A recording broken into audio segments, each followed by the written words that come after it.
అని, లేకపోతే చూడు అయ్యో ఇట్లా జరిగిపోయిందని చెప్పి తనకు ఒక సింపతి తెచ్చుకునేటువంటి ప్రయత్నంలో భాగంగా ఇదంతా జరుగుతోందా, లేకపోతే నిజంగా రెడ్ బుక్ చేస్తామని చెప్పి భయపెట్టే ప్రయత్నం అధికార పార్టీ చేస్తోందా? ఇప్పుడు రెడ్ బుక్ గురించి చెప్పాలంటేనంటే ముందు the importance and significance of red book గురించి చెప్పాలి. ఎందుకంటే మనం 2019లో జగన్మోహన్ రెడ్డి గారి అధికారంలోకి వచ్చిన తర్వాత వారి ప్రభుత్వం ఏం జరిగిందో మనం చూసాం. First of all Chandrababu Naidu గారిని, పవన్ కళ్యాణ్ గారిని, లోకేష్ గారిని, వీళ్ళ ముగ్గురిని కూడా టార్గెట్ చేశారు. వాళ్ళు ఎట్లా టార్గెట్ చేశారంటే పబ్లిక్లో వాళ్ళ ప్రతిష్టని దెబ్బతీయటానికి వ్యక్తిగతమైనటువంటి విమర్శలు చేస్తూ వచ్చారు.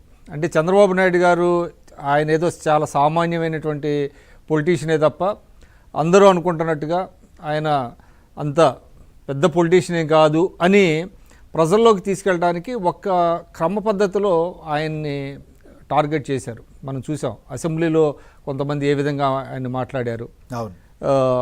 అంటే పదే పదే మాకు 151 సీట్లు వచ్చినాయి, 50% ఓట్లు వచ్చినాయి అని చెప్తా చాలా పల్సన్ చేయడానికి ఆయన మీద సినిమాలు తీశారు, సినిమాలు తీయించారు. వ్యక్తిగతమైనటువంటి ఎప్పుడు చూసినా కూడా అంతకుముందు ఎప్పుడు కూడా దట్ వాజ్ అన్ప్రెసిడెంటెడ్ అన్నమాట.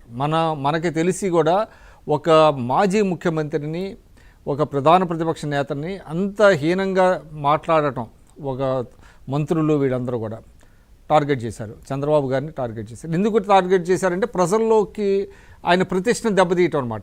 అంటే మళ్ళీ తిరిగి ఎన్నికల్లో ఆయన రాకుండా ఈయనేమి మామూలు అతి సామాన్యుడే, ఆయనలో ఏమీ క్వాలిటీస్ లేవు మీరు అనుకున్నట్టుగా అని చెప్పాలని వాళ్ళ ప్రయత్నం. అదేవిధంగా పవన్ కళ్యాణ్ గారిని కూడా 2 చోట్ల ఓడిపోయాడంటూ ఆయన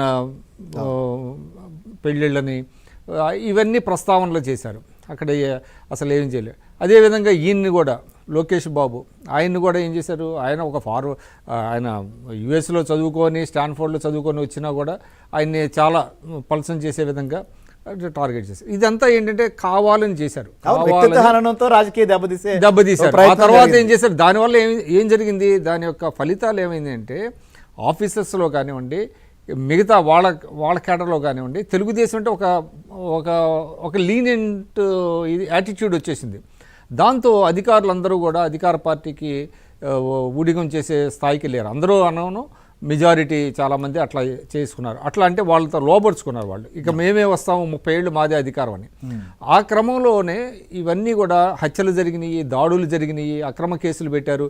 ఏంటంటే అచ్చెన్నాయుడు గారు, మీరు ఇందాక చెప్పారు అయ్యన్న పాత్రుడి గారు, అట్లా దేవినేని ఉమా, పై కేశవ్ మీద అసెంబ్లీలో నరేంద్ర ఎవరు బాధితులు అంటే స్కూల్లో పిల్లలకి అందరూ లేచారు.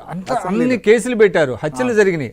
అటువంటి నేపథ్యంలో ఒక దశలో అసలు చంద్రబాబు నాయుడు గారు చాలా ఆవేదన చెందారు. అంటే ఏ విధంగా, ఇంకోటి ఏంటంటే జాతీయ స్థాయిలేమో వాళ్ళకి సరైనటువంటి సపోర్ట్ లేదు. ఎందుకంటే అప్పుడు ఇండియా కూటమితో గతంలో ఏంటంటే కమ్యూనిస్టులను కలిసి వచ్చేవాళ్ళు, బీజేపీకిను అదేవిధంగా కాంగ్రెస్ సమాన దూరం. కాబట్టి జాతీయ స్థాయిలో మద్దతు ఇవ్వడానికి కూడా ఎవరు రాలా. ఆ సమయంలో రాష్ట్ర స్థాయిలో ఎవరు మద్దతు ఇవ్వడానికి రాలేదు. ఆ తర్వాత ఇంకా ఎలక్షన్స్ కొన్నాళ్ళు ఉండగా యోగాళం మొదలుపెట్టారు. ఆ యోగాళం మొదలుపెట్టినప్పుడు ఆ యోగాళాన్ని భగ్నం చేయడానికి కూడా వాళ్ళు ప్రయత్నించారు. నేను అనుకోవటం ఏంటంటే ఇక అవుట్ ఆఫ్ కంపల్షన్ ఆయన రెడ్ బుక్ అనేది యాక్చువల్లీ చెప్పాలంటే ఒక డిటరెంట్గా పనిచేసింది అది.